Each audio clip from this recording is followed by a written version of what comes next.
Hello guys, আসসালামু আলাইকুম। কেমন আছেন সবাই? সো আজকে আমরা চলে আসছি যশোর ক্ষুদ্র কুটির শিল্প মেলায়। যেটার লোকেশনটা আমি আপনাদেরকে বলে দিই। যশোর ক্যান্টনমেন্ট কলেজের পিছনে। আপনারা সবাই কম বেশি চেনেন বাইপাস রোড। আপনাদের বাইপাস রোডে পুরোটাও ঢুকতে হবে না। জাস্ট ক্যান্টনমেন্ট কলেজের পিছনে যে লেকের পাড়, ওখানে গেলে আপনারা দেখবেন মেলার আয়োজন শুরু হয়ে গেছে।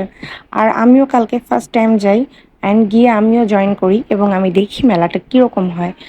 আমি ফার্স্টেই বলবো তাদের গেটটা কিন্তু খুব ভিআইপি করে সাজানো। আর মেলার ভেতরে মোটামুটি ভিড় ছিল।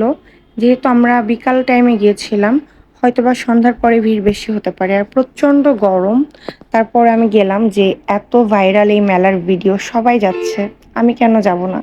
সো যাই হোক, দেখেন মেলায় কিন্তু খুব সুন্দর ক্রোকারিজের একটা দোকান বসেছে, যেখানে সনি ব্রাভিয়া থেকে শুরু করে অনেক ভালো ভালো ব্র্যান্ডের টিভি ছিল। টিভির সঙ্গে ওয়াশিং মেশিন ছিল, ওভেন ছিল, নন স্টিকের অনেক ক্রোকারিজ ফ্রাই প্যান ছিল। আমার অনেক ভালো লেগেছে, আমরা দেখলাম। আর এখানে রাফ ইউজের জন্য বেশ কিছু প্লাজো জিন্স টপস ছিল, যেগুলো রেগুলার ইউজ করার জন্য মনে হয় মোটামুটি ভালো হতেও পারে। যদিও আমি কোনো শপিং করিনি, আমি গিয়েছিলাম মেলায় ঘুরতে আর খেতে। সো খাবারের রিভিউটা আমি একটু পরে দিব। আগে আমি আপনাদেরকে একটু ঘুরে ঘুরে দেখাই যে কী পরিমাণে আয়োজন করা হয়েছে।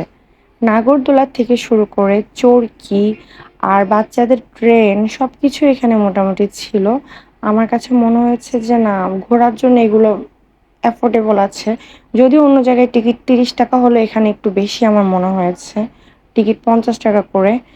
সো যাই হোক, আমি বেবি ছোট হওয়াতে কোনো কিছুতে উঠতে পারিনি। আর এই যে বাচ্চাদের একটা ট্রেন ছিল, যেটা আমার কাছে মনে হয়েছে যে না, বাচ্চাদের জন্য পারফেক্ট ঘোরার জন্য। এই জিনিসটা ভালো ছিল। বাট আমি এখানে তেমন কোনো ভিড় দেখতে পাইনি।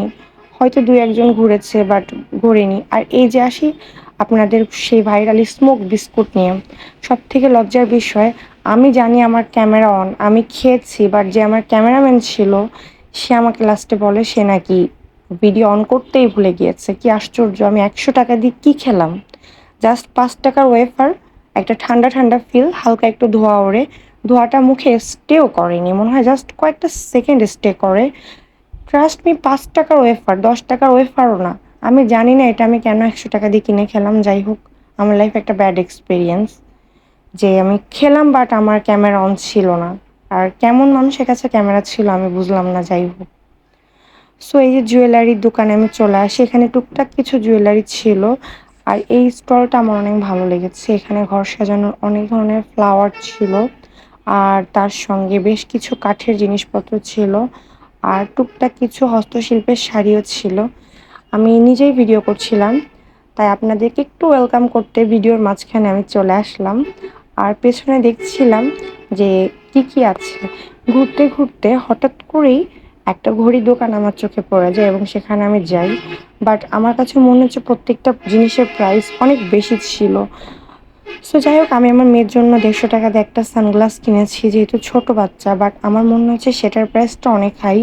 বাজারে ওই সানগ্লাসগুলো বাচ্চাদের 60 টাকা 70 টাকায় পাওয়া যায়। যাই হোক, তারপরে দেখলাম চিকেন চাপ ভাজা হচ্ছে। সো আমি একটা অর্ডার করলাম। এখানে 1 প্লেট চিকেন চাপের প্রাইস ছিল 150 করে, আর লুচি ছিল 20 টাকা করে পিস। আমি 3 পিস লুচি অর্ডার করি। ফার্স্টে আমরা একটাই অর্ডার করি, খেয়ে দেখি যে কীরকম। আমার কাছে মনে হয়েছে যে না, চিকেন চাপের টেস্টটা অনেক ভালো ছিল। তারপর আমি আরেক প্লেট অর্ডার করি। আমি মনে করি যে মেলার ভেতরে সব শপের খাবার কিন্তু ভালো না, বাট এখানকার চিকেন চাপটা আমার কাছে ভালো মনে হয়েছে। বাট আমি যেহেতু সব দোকানে খাইনি, সো আমি বলতে পারবো না যে সবার ফুডই অনেক ভালো। এই যে আমার মামুনির চশমা, আমি জানি না এটা কি আছে, 150 টাকা কেন এটার প্রাইস? এটা তো দরটানায় 50 টাকা 60 টাকায় সেল হয়। সো আমি বলবো মেলায় কিন্তু গলা কাটা দাম। আপনারা ঘুরতে আসেন, ঘোরেন, কেনাকাটা করলে খুব সাবধান। আমি কিন্তু মেলা থেকে কিছু কিনি না। আমার মনে হয় মেলার জিনিস দেখে শান্তি, বাট আমি ইউজ করতে পারবো না, সরি টু সে দ্যাট। আমি ঘুরতে এসেছি, ঘুরলাম, খেলাম। আপনারাও আসেন। কেনাকাটার ক্ষেত্রে আমি বলবো খুব কেয়ারফুল। প্রত্যেকটা জিনিসের প্রাইস কিন্তু খুব বুঝে শুনে আপনারা দিবেন, বিকজ এখানে কিন্তু অনেক হাই রেঞ্জ সব কিছু।